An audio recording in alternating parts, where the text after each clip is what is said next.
হবিগঞ্জ জেলা আহ্বায়ক কমিটি আজকের এই সভার প্রিয় সহকর্মী উপস্থিত নেতৃবৃন্দ, আসসালামু আলাইকুম ওয়া রাহমাতুল্লাহ। চমৎকার বক্তব্য হয়েছে। ৩২ জন মানুষ সুচিন্তিত মতামত ব্যক্ত করেছে। এটাই হচ্ছে গণতন্ত্রের সৌন্দর্য। রাজনীতিতে ভিন্নতা থাকবে, আলাপ আলোচনা হবে, শেষমেশ একসাথে দেশের জন্য, দলের জন্য, মানুষের জন্য যা ভালো হয় সেইটাই আমরা গ্রহণ করব। আমরা সিদ্ধান্তের দিকে যেতে চাই।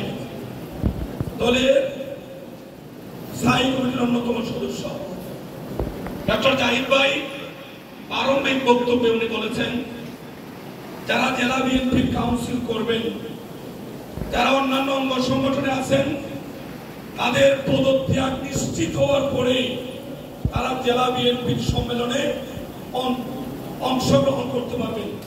এই ব্যাপারে আমরা সবাই একমত কিনা? এই ব্যাপারে আমরা সবাই একমত। 2, বিএনপির ইউনিট যারা ইতিমধ্যে সুপার ফাইন নির্বাচিত হয়েছেন, যদি কারা জেলা সম্মেলনে এই 5 পদে অংশগ্রহণ করতে চান, তারাও আগে পদত্যাগ করে তারপরে অংশগ্রহণ করবেন। এটা প্রধান অতিথি বলে গিয়েছেন। আমরা সবাই একমত পোষণ করি। দ্বিমত থাকতে বলতে হবে, একমত পোষণ করি। তাহলে এই দুটা বিষয় পরিষ্কার। এখন হচ্ছে জনাব তারেক রহমান সাহেব নিজে যে তারিখ দিয়েছেন, আগামী 20 আগস্ট। এই তারিখটি অধিকাংশ মানুষ, মেজরিটি বক্তা বলেছেন, যদি উনি পরিবর্তন না করেন তাহলে 20 তারিখেই ইনশাআল্লাহ জেলা বিএনপির সম্মেলন হবে। কি আমরা একমত সবাই? ইনশাআল্লাহ। তাহলে চেয়ারম্যান সাহেব যেহেতু তারিখ দিয়েছেন, ওনার বিবেচনা মতো দিয়েছেন। অনেকে বলেছেন, নান্টু ভাই সহ অনেকে আলোকপাত করেছেন, জাতীয় নির্বাচন আমাদের অতি সন্নিকটে। এই নির্বাচন সামনে রেখে দলকে বিভিন্ন পর্যায়ে ঢেলে সাজানোর জন্য আগামী দিনে রাষ্ট্রনায়ক জনাব তারেক রহমান সাহেব শত ব্যস্ততার মধ্যে উনি আমাদেরকে ভালোবেসে 20 আগস্ট আমাদেরকে তারিখটি নির্ধারণ করে দিয়েছেন।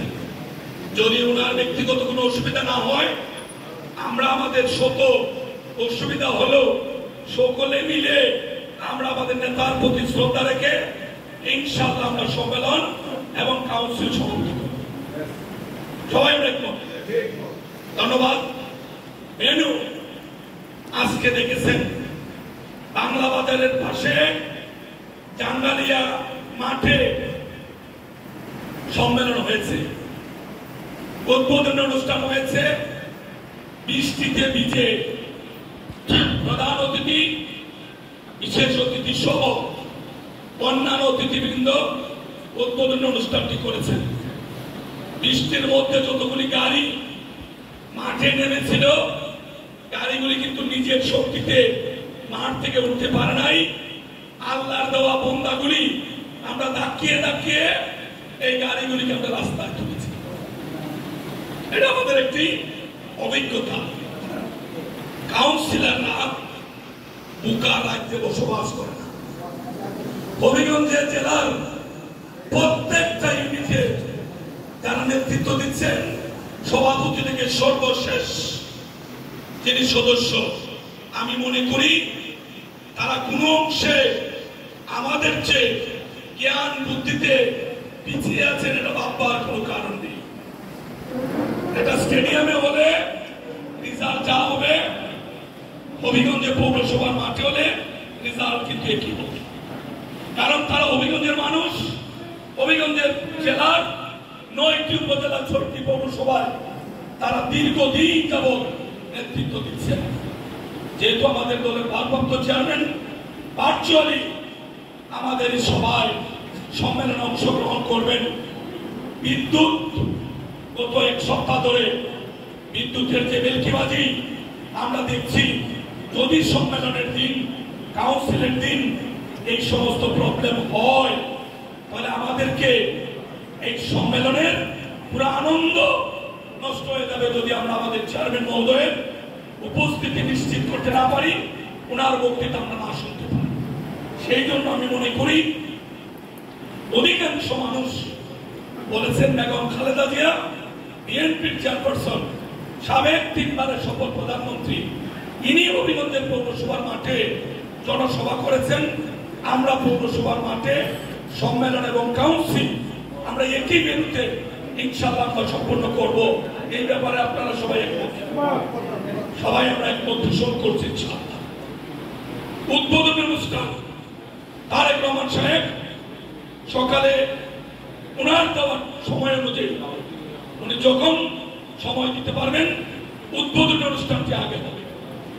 ওনার উদ্বোধনী অনুষ্ঠানের পরে এই ভেন্যুতে আমরা আমাদের কাউন্সিল অধিবেশন ইনশাআল্লাহ আমরা সমাপ্ত করব। এ ব্যাপারে আমরা সবাই একমত। নির্বাচন কমিশন, এই কমিশন নিয়ে অনেকে অনেক কথা বলেছেন। বাহুবল থেকে আমরা শুরু করেছিলাম, কোভিড, সেই সময় করোনার প্রাদুর্ভাব এতটা যে আমরা হাত মেলানো পর্যন্ত বন্ধ করে দিয়েছিলাম। মসজিদে জামাতে নামাজ অনেকে বন্ধ করে দিয়েছিলেন। যদি নামাজ হয়েছে এই সমস্ত ইসলামী রীতিনীতি ভেঙে নিরাপত্তার অজুহাত দিয়ে 3 ফিট গ্যাপ করে যখন মানুষ নামাজ পড়েছে, সেই সময় আমরা এই জাহিদ ভাইকে নিয়ে, মিলন ভাই, জীবন ভাই সহ অন্যান্যদেরকে নিয়ে আমরা শুরু করেছিলাম বাহুবল থেকে সম্মেলন।